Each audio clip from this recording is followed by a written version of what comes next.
Sayembara sudah berjalan 10 harian ya lebih, dan sekarang angkanya sudah di lebih dari 1 miliar. Per pagi tadi sementara adalah 1 miliar 263 juta 750.000 rupiah ya. Ini menunjukkan memang banyak yang ingin terlibat. Dari awalnya cuman saya beri 100 juta, sekarang sudah naik 1.200%. Peraturan KPU nomor 19 tahun 2023 yang di dalamnya ada pasal ajaib tadi. Kalau tidak bisa menunjukkan ijazah pendidikan, maka cukup menunjukkan ijazah S1. Padahal ijazah S1 Mas Gibran juga kita perlu kritisi itu. Itu satu, waktunya. Dua, kalau kita lihat aturan ini, peraturan-peraturan KPU sebelumnya itu tidak pernah mengatur hal ini. Jadi ini yang saya sebut tadi menggibran banget gitu. Lagi-lagi kita perlu jaga, jangan dibelokkan ini menjadi sengketa pemilu, mengarah ke Mas Gibran. Ini adalah sengketa surat keterangan yang diterbitkan oleh pejabat tata usaha negara. Di situ letak kompetensi. Peradilan Tata Usaha Negara jelas mempunyai kompetensi untuk menyidangkan perkara ini. Terima kasih Mas Michael. Sebelum ke sayembara, saya barangkali masuk ke beberapa poin terkait perkara ini ya. Yang perlu dipahami oleh khalayak, perkara ini menggugat keputusan Tata Usaha Negara surat keterangan penyetaraan ijazah atau pendidikan lah dari Mas Gibran yang oleh surat keterangan itu disampaikan setara dengan SMK. Jadi itu objeknya. Kalau itu dinyatakan batal, tidak sah dan seterusnya, berarti memang ini menjadi problem. Problemnya bukan hanya dari sisi surat keterangannya, tapi bisa juga berpengaruh kepada keabsahan pencalonan Gibran Raka Buming Raka, bukan hanya pada saat di Wali Kota Solo karena surat keterangan digunakan di sana, tapi juga di pencalonan Wakil Presiden 2024. Jadi memang ini menjadi perkara yang punya bobot politis, tetapi pada kesempatan hari ini kita menegaskan ini adalah langkah-langkah yuridis. Dan itu yang kemudian harus ditegaskan di hadapan persidangan.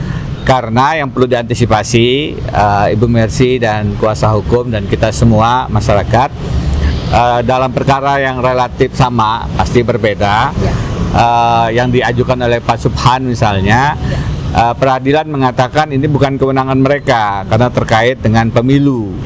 Nah kalau arahnya ke sana tentu saja itu lebih ke arah sengketa hasil, sengketa pemilu yang memang secara undang-undang tata usaha negara bukan kewenangan peradilan tata usaha negara.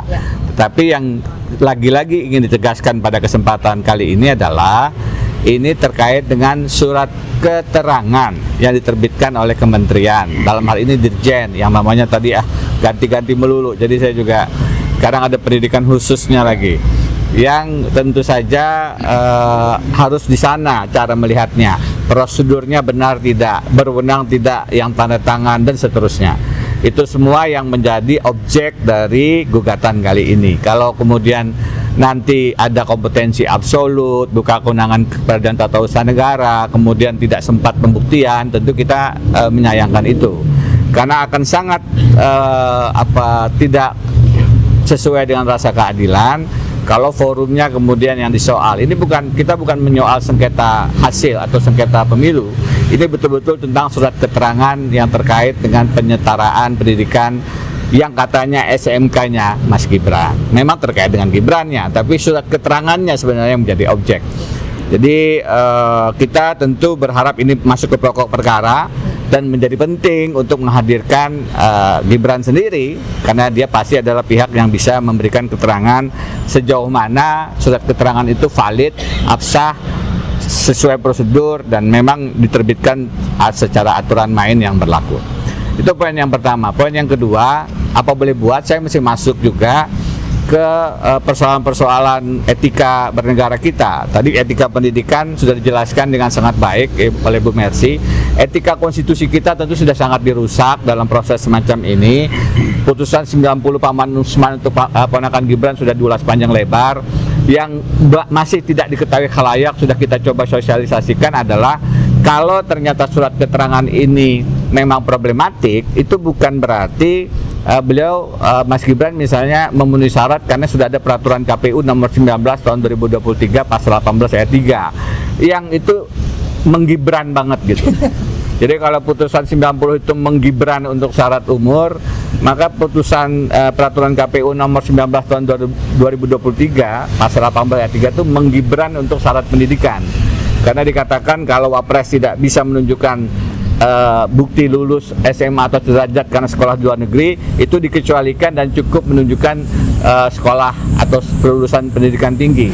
Ya, Mas Wapres pernah menunjukkan S1-nya waktu wali kota Solo, jadi kelihatannya itu menjadi exit strategi kalau ternyata memang Gibran tidak memiliki bukti kelulusan pendidikan setara SMA. Nah, itu poin kedua. Poin ketiga tentang sayembara. Sayembara sudah berjalan 10 harian ya, lebih, dan sekarang angkanya sudah di lebih dari 1 miliar. Per pagi tadi sementara adalah 1 miliar 263 juta 750 ribu rupiah. Ya, ini menunjukkan memang banyak yang ingin terlibat. Dari awalnya cuman saya beri 100 juta, sekarang sudah naik 1.200%. Bener ya, nanti salah seperti Pak Prabowo salah hitung lagi. Tapi insya Allah sudah benar. Iya, jadi lebih dari 12 kali, artinya lebih dari 1.200%. Dan karena sudah banyak yang berminat, supaya tidak disalahartikan, awalnya saya agak tertutup, tapi sekarang karena banyak yang ingin bergabung, saya buka. Karena itu sekarang siapapun yang ingin menyumbang, tolong kirim WhatsApp ke nomor, ini sekarang saya buka nih, 0852 8971 4823. Saya ulangi ya, 0852 8971 4823. Berikan di situ identitas supaya teridentifikasi memang bukan orang yang main-main. 2, penyumbang tetap dirahasiakan, namanya tidak kita sebut karena barangkali ada yang tidak ingin terpublikasi. Kecuali kemarin teman-teman FPP TNI, Forum Purnawirawan Prajurit TNI, itu terbuka menyumbang 100 juta. Dana tidak perlu ditransfer. Jadi teman-teman tanya nomor rekening saya berapa, enggak. Ini bukan pengumpulan dana. Jadi sekaligus mengklarifikasi ya, dana tidak ditransfer, disimpan saja. Insya Allah nggak perlu, karena kayaknya ijazahnya juga nggak ada gitu. Jadi disimpan, tapi saya tetap minta nanti ada staf saya yang akan meminta surat pernyataan untuk memang menyumbang sebesar berapa. Karena penting ini, kalau nanti ada komitmen-komitmen yang perlu dilakukan, maka jelas ada dasarnya gitu. Jadi sekali lagi, dana tidak perlu ditransfer. Ini bukan pengumpulan dana, ini adalah upaya kita untuk melakukan gerakan sosial. Gerakan legal sudah dilakukan, sudah berkali-kali, gugatan ke PT UN, gugatan ke PN, gugatan ke KIP, dan berbagai macam langkah hukum lainnya.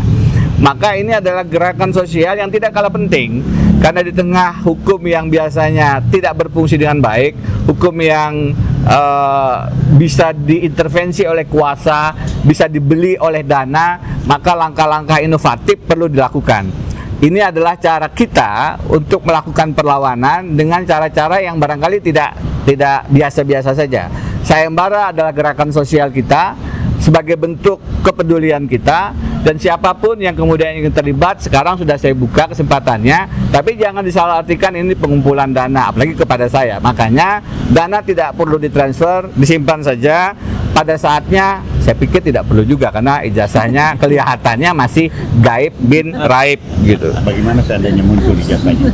Tidak, saya teruskan dulu tentang ini teman-teman, dan saya cukup, dan kemudian kita dukung apa yang sedang diperjuangkan oleh Ibu Mercy dan tim penasihat hukum. Kita lihat perkembangannya. Lagi-lagi kita perlu jaga, jangan dibelokkan ini menjadi sengketa pemilu, mengarah ke Mas Gibran. Ini adalah sengketa surat keterangan yang diterbitkan oleh pejabat tata usaha negara. Di situ letak kompetensi. Peradilan tata usaha negara jelas mempunyai kompetensi untuk menyidangkan perkara ini. Terima kasih. Dari saya, Assalamualaikum warahmatullahi wabarakatuh. Waalaikumsalam warahmatullahi wabarakatuh. Pak, ada pertanyaan sedikit nih dari netizen yang kebetulan ada di sini. Ini netizennya. Jadi saya. ya, waktu itu kan kita pernah mengingat ada viral keputusan 731 yang ya entah apalah itu waktu itu, dan viral ke masyarakat membombardir situs KPU, medsos KPU dan segala macam, seluruh medsos KPU, dan dibatalkan begitu saja. Mungkin tidak yang tadi sampai ke pasal 18 ayat 3 dibatalkan juga oleh KPU karena tekanan masyarakat di medsos. Peraturan KPU nomor 19 tahun 2023 tentang pemilihan presiden dan wakil presiden, ini peraturan yang aneh bin ajaib. Satu, dia terbit 1 minggu sebelum putusan Paman Usman untuk ponakan Gibran. Ketika orang kemudian mengkritik putusan 90 Mahkamah Konstitusi dengan sangat luar biasa, seminggu sebelumnya nyelip tuh peraturan KPU nomor 19 tahun 2023 yang di dalamnya ada pasal ajaib tadi. Kalau tidak bisa menunjukkan ijazah pendidikan, maka cukup menunjukkan ijazah S1. Padahal ijazah S1 Mas Gibran juga kita perlu kritisi itu. Itu satu, waktunya. Dua, kalau kita lihat aturan ini, peraturan-peraturan KPU sebelumnya itu tidak pernah mengatur hal ini. Jadi ini yang saya sebut tadi menggibran banget gitu. Karena sebelumnya tidak ada syarat dokumen yang bisa dikecualikan. Tapi ketika muncul calon yang setara Mas Gibran, yang umurnya belum 40, muncul putusan MK. Yang pendidikannya nggak jelas SMA-nya, muncul peraturan KPU. Jadi kalaupun nanti ini akan diupayakan kita batalkan, ya bisa saja dengan desakan publik semacam yang tadi disebut. Atau kita sedang memikirkan bahwa ada pengujian atas peraturan ini di Mahkamah Agung. Karena ini peraturan di bawah undang-undang, maka forum pengujiannya di Mahkamah Agung. Tapi lagi-lagi yang sedang diperjuangkan ini adalah etika moral berbangsa. Bu Mercy dengan jelas mengangkat masalah etika pendidikan kita.